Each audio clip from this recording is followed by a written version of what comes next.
So today's first topic is educational psychology, meaning, nature and scope. तो हमें इसको समझने के लिए सबसे पहले पढ़ना होगा what is educational psychology. Educational psychology है क्या? Educational psychology is the branch, one of the branch, एक ब्रांच है जो साइकोलॉजी, जो मेन साइकोलॉजी है उसकी वन ऑफ द ब्रांच है एजुकेशनल साइकोलॉजी, जो मेनली डील करती है problems, process and products of education. Education की जो प्रॉब्लम्स हैं, जो प्रोडक्ट है यानी आपका एक जो स्टूडेंट है, जिन चीज़ों से, जिन मुश्किल जो चीज़ें हैं जो उसको समझने में आ रही हैं, या कुछ टॉपिक्स हैं, क्या टॉपिक पढ़ाने चाहिए, टीचर में क्या ट्रेड्स होने चाहिए, कैसे पढ़ाना चाहिए, ये सब एजुकेशन साइकोलॉजी में आता है। So it is an attempt to apply the knowledge of psychology in the field of education. Okay, so here we try to study the human behavior, the learner, particularly the behavior of the learner in relation to his educational environment. So psychology में human behavior को पढ़ा जाता है, but उसके aspects सारे include होते हैं, but यहाँ पर specifically education के साथ उसको हम कन्फाइंड कर रहे हैं। इसी की कुछ एक डेफिनेशन है जो हम पढ़ लेते हैं कि education psychology is the branch of psychology which mainly deals with teaching and learning. वही बात आ गई, उसको टीचर के एस्पेक्ट को और लर्नर के एस्पेक्ट को, वो दोनों के साथ साथ उनका जो काम है लर्निंग कैसे हो, एक लर्नर का बिहेवियर कैसे सुधरे, उसका बिहेवियर कैसा होना चाहिए, उसको कैसे हमें एक अच्छा स्टूडेंट बनाए, एक अच्छा प्रोडक्ट निकले पढ़ के अच्छा, ये हो गया लर्नर का। उसको किस तरह की शिक्षा देनी है, शिक्षा कैसे दे, कौन दे उसको शिक्षा, एक शिक्षक में क्या गुण होने चाहिए, उसको कैसे बेहतर बनाया जाए, ये सब एजुकेशन साइकोलॉजी बताती है। तो लर्निंग एक्सपीरियंस को काउंट करना है from birth to old age. Next एक और डेफिनेशन है पील की, education psychology is a science of education. Education तो है क्योंकि साइकोलॉजी भी साइंस ही माना जाता है, तो ये साइंस, एजुकेशनल साइकोलॉजी क्या है? साइंस ऑफ एजुकेशन है।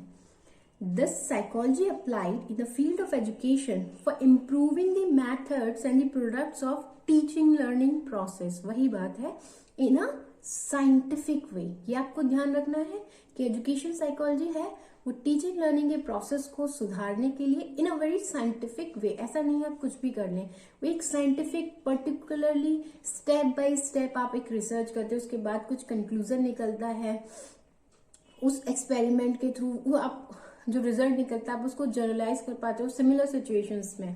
तो वो सारी चीज साइकोलॉजी में हम पढ़ते हैं, उसको पर्टिकुलर एक फील्ड में अप्लाई करना एजुकेशन में, यही एक एजुकेशनल साइकोलॉजी है जो कि टीचिंग लर्निंग प्रोसेस की घेरे में ही चलती है। ठीक है, हेंस इट हेल्प्स द, यानी कि अगर हम बात करें कंक्लूजन में, तो ये हेल्प क्या करता है education psychology in better teaching and learner in a better learning, यानी एक टीचर को बेटर टीचिंग में, एक लर्नर को बेहतर बनाता है उसकी लर्निंग में। ये आपका मीनिंग हो गया। नेक्स्ट टॉपिक इसी में हमारा है nature of educational psychology. Education psychology का नेचर क्या है आप सिंपल समझिए, एजुकेशन साइकोलॉजी का नेचर साइंटिफिक है। In a simple way, nature of education psychology is nothing but the scientific.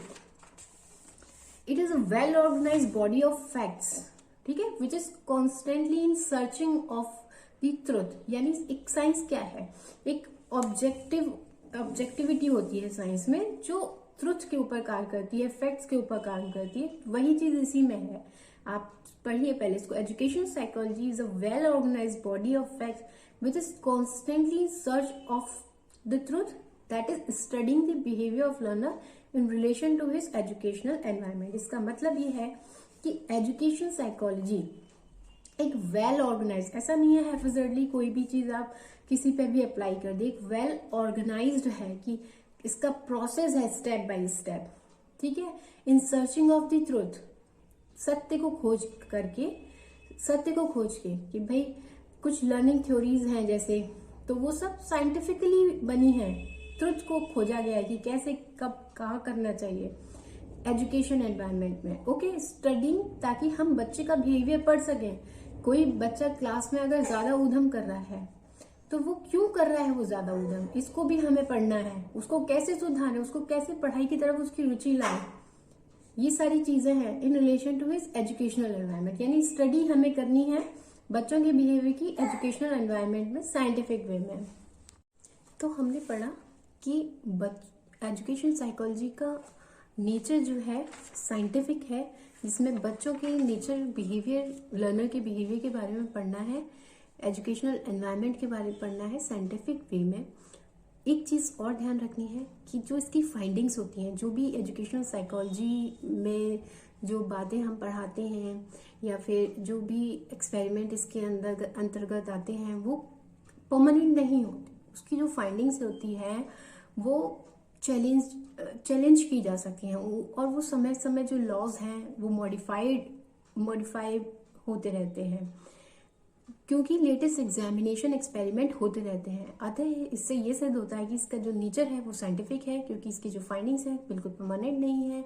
आप इसमें रिसर्च होती रहती है, इसके एक्सप्लेनेशन नए नए आते रहते हैं। तो जो पुरानी थ्योरीज हैं एजुकेशन साइकोलॉजी में, बहुत सारी थ्योरीज हैं जो मैं आपको आगे पढ़ाऊंगी, वो उसमें देखिए कई थ्योरीज को बहुत बार चैलेंज किया गया है और नई थ्योरीज उसके अंदर आई हैं, और कुछ नए फैक्ट्स उन्हीं थ्योरीज में एड ऑन भी किए गए हैं। साइंटिफिक अप्रोच कैसे है कि एजुकेशन साइकोलॉजी में जब स्टडी करते हैं हम लर्नर के बिहेवियर को, तो हम उसमें कुछ ऑब्जेक्टिव सेट करते हैं, उसके ऑब्जर्वेशन लेते हैं, ऑब्जर्व करते हैं, उसमें उस ऑब्जर्वेशन के लिए हम कुछ ऑब्जेक्टिव्स बनाते हैं कि हमें बच्चे के इस बिहेवियर को पढ़ना है। यानी जैसे ADHD है, अटेंशन, जो बच्चे का अटेंशन है, या हाइपर एक्टिविटी है, या बच्चे बहुत ज़्यादा ऊधमी हैं, पढ़ना नहीं चाहते हैं, या फिर उनका जो बिहेवियर है वो पढ़ाई में रुचि है लेकिन उनकी ओवरऑल डेवलपमेंट नहीं हो पा रहा है, तो हम उनके ओवरऑल डेवलपमेंट के लिए ऑब्जर्वेशन करना चाहते हैं। हमारा ऑब्जेक्टिव है कि उनमें मेंटल हेल्थ के साथ साथ फिजिकल हेल्थ भी उनकी अच्छी हो। तो इस तरह के डिफरेंट कुछ भी ऑब्जेक्टिव्स हम ले सकते हैं, फॉर एग्जांपल, है ना।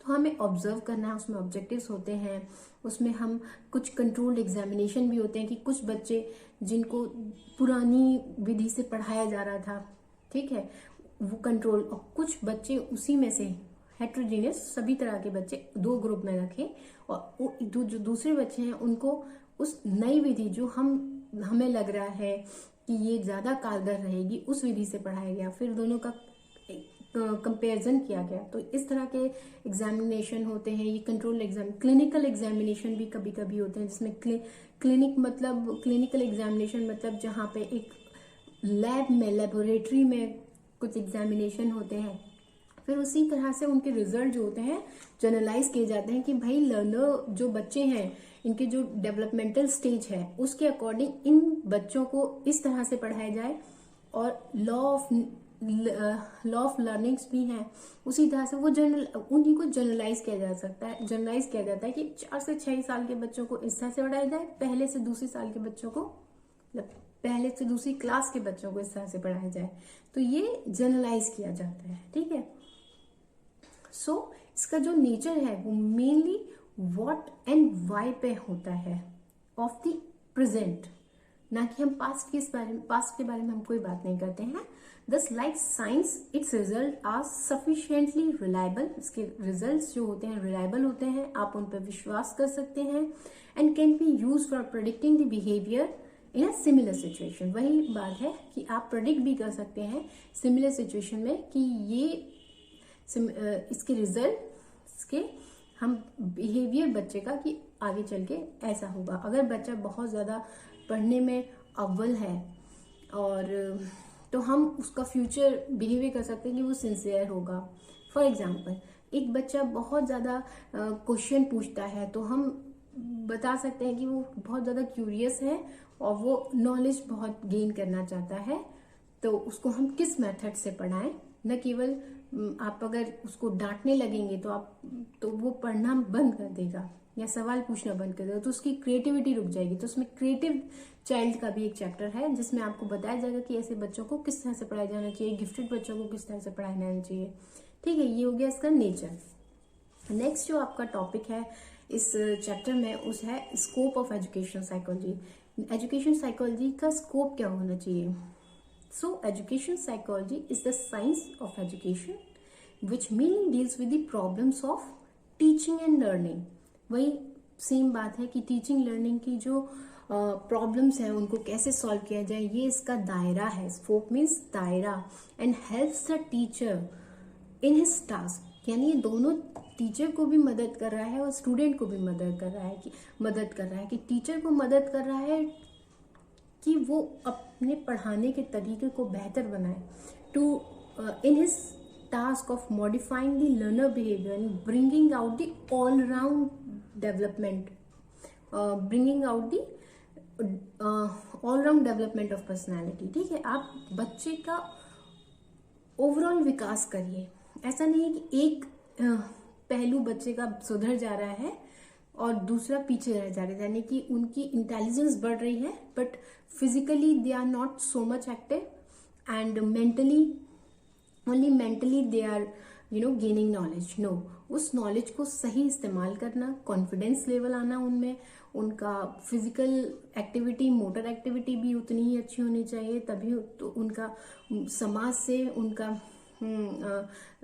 से उनका कनेक्शन भी विकसित होना चाहिए। उसके लिए उनको कुछ ऐसे कंपटीशन कराने चाहिए ताकि उनमें कॉन्फिडेंस लेवल डेवलप हो, वो समाज से वैल्यू को गेन कर पाए। तो दिवाली, दशहरा, सारे फेस्टिवल इस तरह से मनाए जाने चाहिए, ईद, क्रिसमस, तो सब चीज़ें उनमें आनी चाहिए। पढ़ाई के साथ साथ उनमें जागरूकता का भाव भी होना चाहिए, उन्हें नैतिकता, उन्हें अपनी ड्यूटीज, उन्हें देश के प्रति सम्मान, सारी चीज़ें उनको आनी चाहिए। ये इसका स्कोप है। केवल पढ़ाई नहीं, बिहेवियर भी सुधारे, क्या क्या चीज़ उनको आनी चाहिए, सारी चीज़ें, और कैसे एक टीचर बेहतर बन पाए वो भी स्कोप में आता है। तो इसका जो स्कोप है वो टीचिंग लर्निंग प्रोसेस में ही बंधा हुआ है। ये enable both the teachers and the learner to do their job as satisfactory as possible. Okay, तो इसके कुछ क्वेश्चंस हैं जो स्कोप में आप ला सकते हैं, जो हम ये कह सकते हैं कि ये इसका स्कोप है। हु इज बीइंग टॉट और एजुकेटेड, किसको पढ़ाएं, किसको एजुकेट करें, यानी कि पहले से दूसरी क्लास में बच्चों की एज, किस एज में कौन सी क्लास में कौन से बच्चे होने चाहिए, कौन से बच्चों को क्या पढ़ाना चाहिए, बाय ये इसका स्कोप है। By whom is he to be taught और एजुकेटेड। नेक्स्ट क्वेश्चन ये आता है स्कोप में, मतलब कि किस टीचर के थ्रू, मतलब पहली क्लास के बच्चे के टीचर में क्या खासियत होनी चाहिए, यानी कि प्राइमरी के टीचर में क्या गुणवत्ता होनी, क्या क्वालिटीज होनी चाहिए, एलिमेंट्री के टीचर में, यूनिवर्सिटी के टीचर में, है ना। तो उस तरह से उनकी क्या, मतलब उनमें क्या क्वालिटीज हो, उनकी क्या एजुकेशन हो, वो सारी चीजें डिसाइड करता है। Why is education to be provided to the child. Next ये आ रहा है कि क्यों हम पढ़ाएं बच्चों को, क्या वैल्यूज हमें देनी है, क्या उनको सिखाना है, व्हाट आर द वैल्यूज और the objectives that are to be aimed through teaching learning process, यानी सब्जेक्ट मैटर, उनको क्या विषय पढ़ाएं, उस विषय में क्या सामग्री हो, ये सब इसके स्कोप में आता है। What is to be taught और what learning experience to be imparted in learner for achieving the desired educational objectives, यानी हमारा डिजायर्ड एजुकेशनल ऑब्जेक्टिव है कि उनकी पूर्ण तरह से विकास हो, उनका पूर्ण तरह से, यानी मानसिक, शारीरिक दोनों विकास हो, है ना। इमोशनली भी वो स्ट्रांग होने चाहिए, फिजिकली, इमोशनली, मेंटली, तो ये सारी चीजें। तो इसके लिए हम क्या पढ़ाएं, ये सारी चीजें, उनको साइंटिफिक एटीट्यूड होना चाहिए, उसके लिए हम क्या पढ़ाएं। वो ऐसा नहीं कोई भी आके उनको उल्लू बना जाए, और इतना भी उनको इमोशनल प्रैक्टिकल नहीं बनाना है कि वो इमोशंस को ना समझे। तो सभी चीज, इमोशनली इंटेलिजेंट भी उनको होना चाहिए, ठीक है। तो ये सारी चीजें, तो उसमें हम क्या पढ़ाएं, ये स्कोप में आता है कि ये सारी चीजों के जवाब एजुकेशन साइकोलॉजी देता है। हाउ, व्हेन एंड वेयर, कैसे पढ़ाएं, क्या मेथड्स अपनाएं, ठीक है। जैसे थियोरीज ऑफ लर्निंग है, ट्रांसफर ऑफ लर्निंग है, फॉरगेटिंग, और ये सारी चीजों, एजुकेशन साइकोलॉजी बताता है कि कैसे मेमोराइजेशन काम करता है, कैसे फॉरगेटिंग काम करती है, कैसे लॉज ऑफ लर्निंग है।